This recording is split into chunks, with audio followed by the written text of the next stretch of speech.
नवी मुंबई महानगरपालिकेचा कारभारावर वाढती टीकेच्या पार्श्वभूमीवर महापौर सुजाता पाटील यांनी आरोग्य व्यवस्थेवर अचानक धडक कारवाई सुरू केली।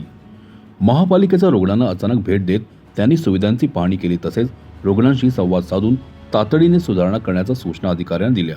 महापौरांनी जाहीर केल्याप्रमाणे आता नवी मुंबईकरांचा घरापर्यंत कंटेनर दवाखान्याद्वारे आरोग्य सेवा पोहोचवण्याची योजना राबवली जाणार आहे।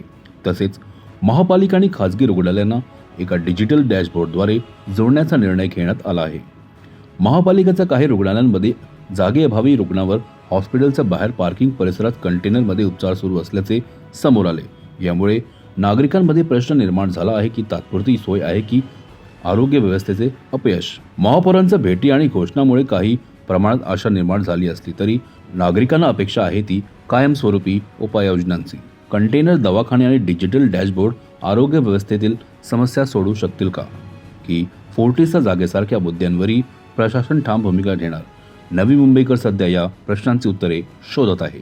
आता आदरणीय गणेशजी नाईक साहेब ज्यांचं विजन आरोग्याविषयी खूप दृढ असं आहे आणि त्यांच्या विजननुसार जर आपल्या नवी मुंबईत आरोग्य केंद्राची प्रस्तावित झाले तर नक्कीच जनसामान्यांना त्याचा खूप मोठा फायदा होईल। आता आदरणीय गणेशजी नाईक साहेबांच्या माध्यमातून मला अशी कल्पना पुढे येते की डॅशबोर्ड एक बनवायचा।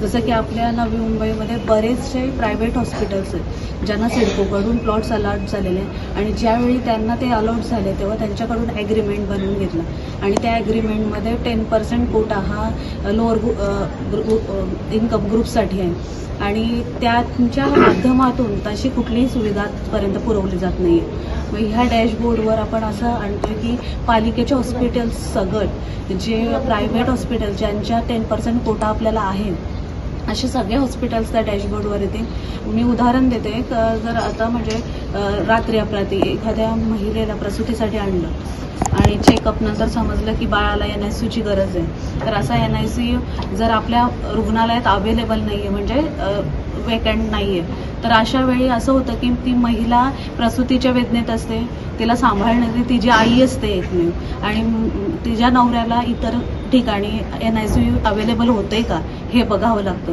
मग अशा वेळी NICU इथूनच त्यांना अवेलेबल करून देण्यात यावं, म्हणजे त्या डॅशबोर्डवर सगळे असे हॉस्पिटल्स रिफ्लेक्ट करतील ज्यांच्यामध्ये असे बेड अवेलेबल आहे। 10% आपला कोटा आहे प्रायव्हेट सहित पालिकेच्या ह्याच्यात पण, आणि मग इथूनच पालिकेची रुग्णवाहिका त्या पेशंटला त्वरित त्या NICU पर्यंत पोहोचवेल।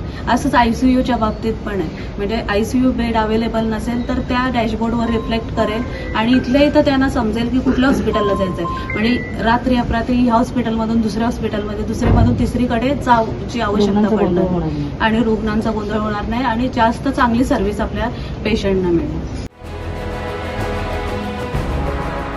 CEN न्यूज देश प्रदेश की ताजा तरीन खबरों के लिए CEN न्यूज को सब्सक्राइब करें और रहें पल पल की खबर से हर पल बाखबर।